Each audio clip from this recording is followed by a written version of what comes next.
first and last name, and then spell it for me, and then position and with who. Okay, my first name is Ruth Leonard, RUTHLEONARD. I am the administrative aide for the Community Solidarity Response Network, and I think that's all you asked me for. And sometimes I call it like the Black Lives Matter group. Oh yeah, we are considered the Toledo chapter for the Black Lives Matter movement. All right, Ruth. If you will just go ahead start telling me yesterday when you started seeing everything unfold. Where were you? What did you do?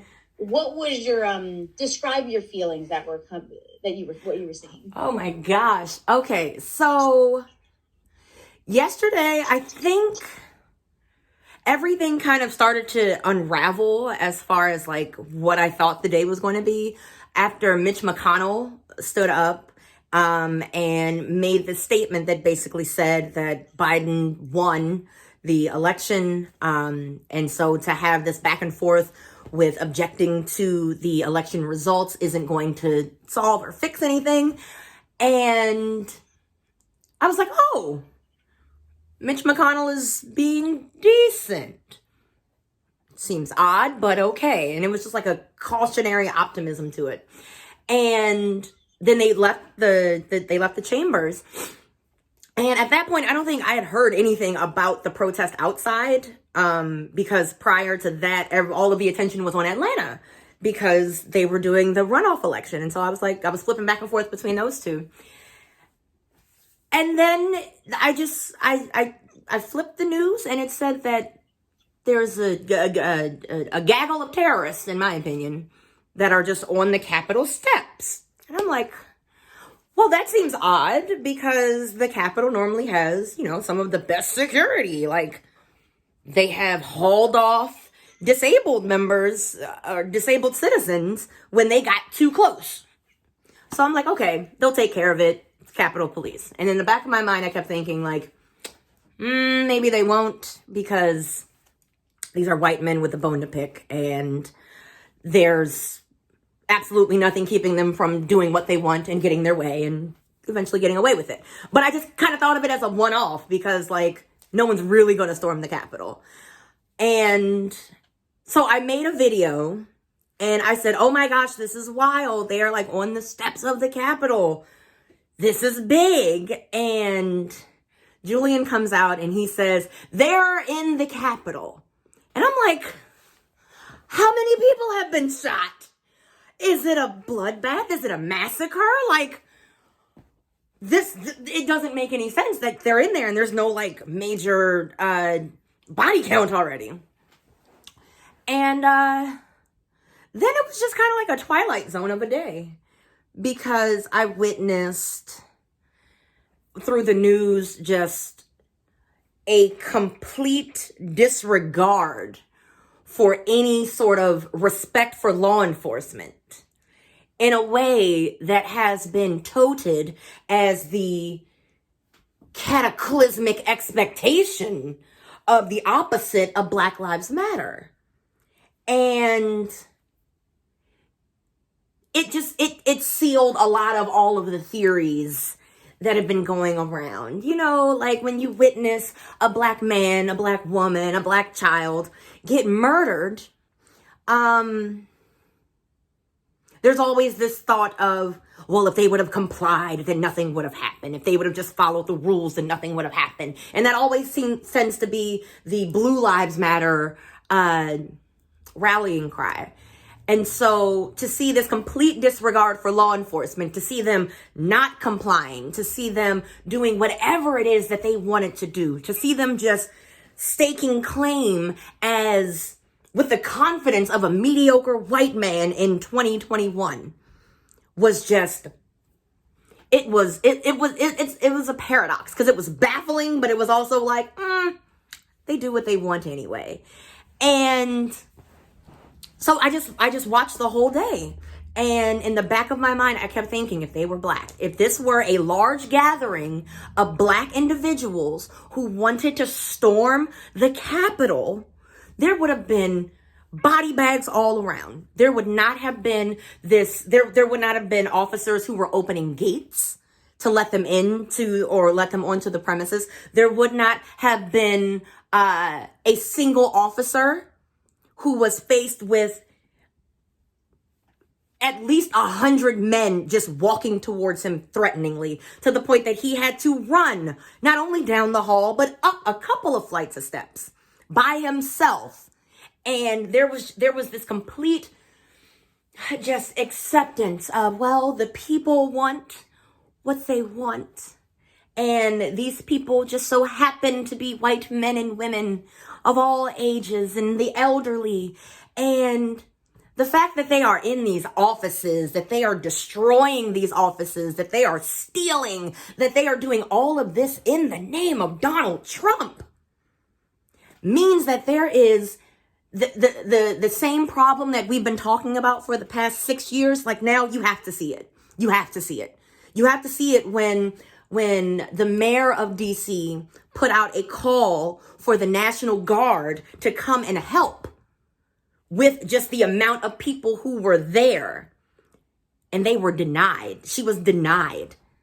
And it wasn't until a couple of hours of them, letting off some steam and waving their flags and getting on the window washing apparatus to pull themselves up the walls of the Capitol and breaking windows. They just had to let off some of that steam of Donald Trump's not president. And even that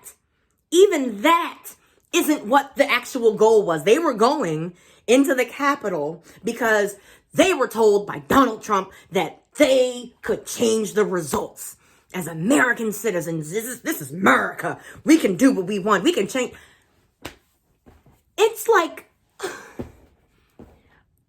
there's so many layers to it, but it's so simple. It's like if you take an onion, but then you stuff it inside of one of those like Russian dolls, but then you wrap it up like that Christmas game where you got to like get all the saran wrap off of it.